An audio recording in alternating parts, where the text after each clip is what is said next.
በስመ አብ ወወልድ ወመንፈስ ቅዱስ አሐዱ አምላክ አሜን።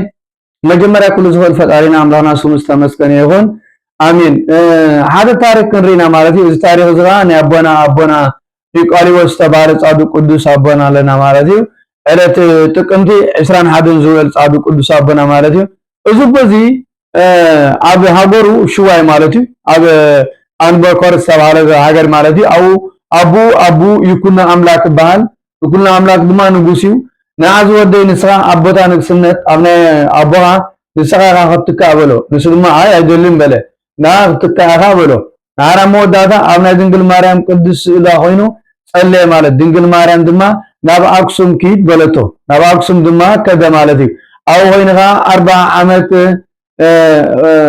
ክጽሊ ጀመረ ማለት እዩ። አው ከም ካህን ኮይኑ ዳሃርሽና ምን ናብ ሃይቃ ናይ አቦና እስጢፋኖስ ገዳም ሊቀ ዲያቆናት እስጢፋኖስ ከዘ አው ኮይኑ መንኩስ ማለት እዩ። ካው ድማ ናብ ማይ በረዛ ዝተባለ አዲ ናዋ ኪድ በለቶ ድንግል ማርያም እንደገና ናዋ ከደ ማለት እዩ። ሽዑ ኣብዚ ኮይኑ እንዳገልገለም ከሎ አው ገዳም መስሪቱ እንዳገልገለም ከሎ አንድ ሰበይቲ ኣብታ ዓዲ ነበረት ማለት እዩ። ያ ሰበይቲ እዚኣ ጠነሰት ካብ ሰባያ ደኮነሲ ካፓል ኣብ ልዕሊ ሰባያ ተወት ማለት እዩ። ዳር ሰባያ ገሪፎ ሃሪሟ ካብ ምን ጠኒስኪ ይበላ አነ ጠኒሰሲ ካብ ትሞነኮስ በለቶ ማረምት ስለዚ በዛሃ በሪ ካብ ትሞነኮስ እንተዳ ወሊድኪ ጥዑይ ደሃን ተወለዲ ደሃን ወለዲ እንተደይ ኮይኑ ግን አይ ወለድ ኢሉ ረገማ ከምዚ ኢላ ድማ ን22 ዓመት ነበረት ማለት እዩ። ን22 ዓመት ዝኣክል እዚኣ ደዚያ ከወለደት ነበረት ንእግዚአብሔር አምላክ ተአምር ክገልጽ ስለዘለ ሓደ ጸጉ ድማ ጸጋ ናይ አቦና ኒቆዲሞስ እግዚአብሔር አምላክ ክገልጾ ስለዘለ ማለት ካላ አይኮነን። ምክንያቱ እግዚአብሔር አምላክ ዝሰዋኑ ነገር የለን። ምክንያቱም አድጊ በልዓም ዘዛረበ እዩ አድጊ ክዛረብ ክእልዶ እንተይልና ክዛረብ አይክእልኒ በኃይል እግዚአብሔር ከይካልደት የልና ወካሊ ክንብልና ነሊቀ ነቢያት ቅዱስ ሙሴ በትር ዝነበረት ተመን ኮይና በትር ተመን ከሆኑ ክእልዩ በትርናትኩም ተመንኸው እንዲ ኢልና እንደሆነ ሰብስከነተት አይኮውኒ በኃይል እግዚአብሔር ከደልጋ በኃይል እግዚአብሔር ጋር ይኸውኑ ወትብል ባህር ተቀዲዱ አብክልተ ተርተርቲሩ ይኸይዶ እንተልና በኃይል እግዚአብሔር በኃይል እግዚአብሔር ዘይኮውን ነገር የለን ማለት እዩ። ስለዚህ እዚያ ሰበዚያ በኃይል እግዚአብሔር ብጸሎት በጸጋነት ወይካ በትያብዕሊ አቦና ኒቆዲሞስ ዘለ ጸጋንካ እዚያ ሰበዚያ ን22 ዓመት ከማላት ደው በለት ማለት ከወለደት ማለት እዩ። በር 22 ዓመት ግን አመወዳታ ጼሮም ናቦና ኒቆዲሞስ አወሰድዋ ማለት አባ አነ የገረዳ ተጋጌ ሰባያ ሃሪምነ ወጥቂትኒ አነ ማዓለይ ጸይብኒ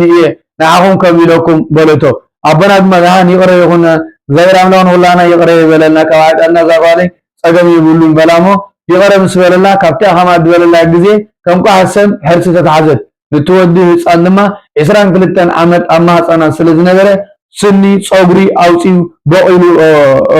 ጾጉሩን ኩሉ አውጪው ካው ወፀ ማለት እዩ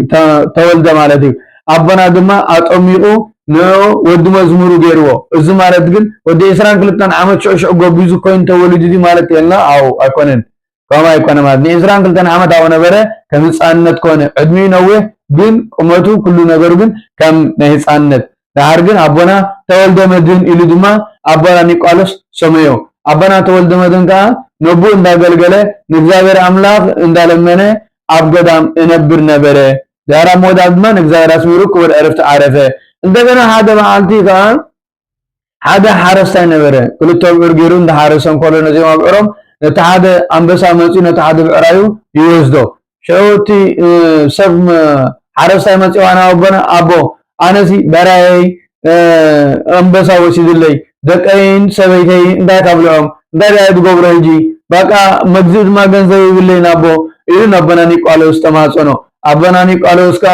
እጂ ጊዜ ጸሎተኝ የዘለው ጸሎተኝ ሙሰወዳሁ ግን ከመጻካ እዩ ኢልካ ነታ አንበሳ ኪድ ንጎሮ ኣብቲ በረኻ አሎ በሎ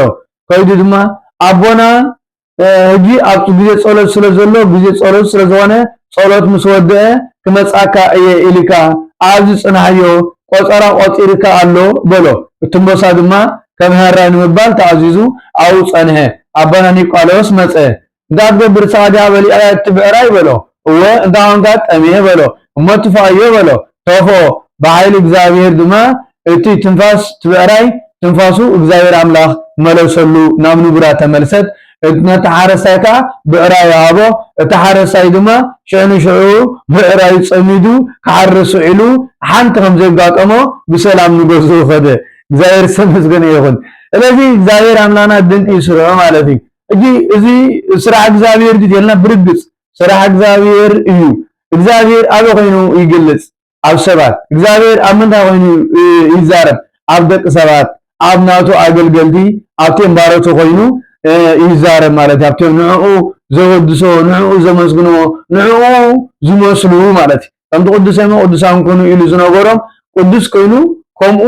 ንኾኑ ዝጽሩ እዚ ማለት ግን ልክ ከም እግዚአብሔር አምላክ ሰብ መጽ ማለት ግን አይኮነን ከም እግዚአብሔር አምላክ መጽ የለን እንዳይዳ ከምታ አስተፈጠርካያ ምጽናህ ንመባሌ ማለት እዩ ስለዚህ ከምዚ እዩ እትነበሩ ናራቦና ድማ ኣብዚ ተሓጎሰ ደስ ብሎ ንእግዚአብሔር አምላክ አመስገነ ብዙ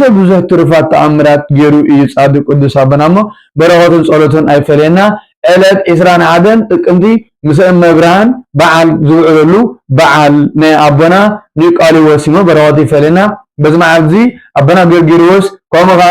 አቦና አብራኒዮስ ተባለ ኒ7 ዓመትን 6 ወርዕን አማጸና ዲዮም ዝጸነው ጻድቅ ቅዱስ አቦና ለውና አብርሃም ማለት ብርሃን ማለት ዮስ ማለት ፀሐይ ማለት ብርሃን ፀሐይ ማለት ለዚ ብርሃን ዘለዎ ፀሐይ ዘለዎ ብርሃን ማለት በረኸቱን ጸሎቱን አይፈለና ቅዱስ አቦና እግዚአብሔር አምላክ ከርነቱ ወላይታ አምላክ ጸሎታ ቅዱስ ሚካኤል ፈጣን ተርዳነቱ አፈተና ጸሎተን በረኸቱን ጥርጥር ዘይብላን ጽድቅ ቅዱስ አደምነተም ክሳም ፈጸምታና ጽንያትን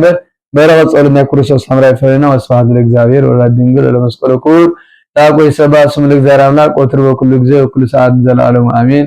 ወለታ ሀበለይ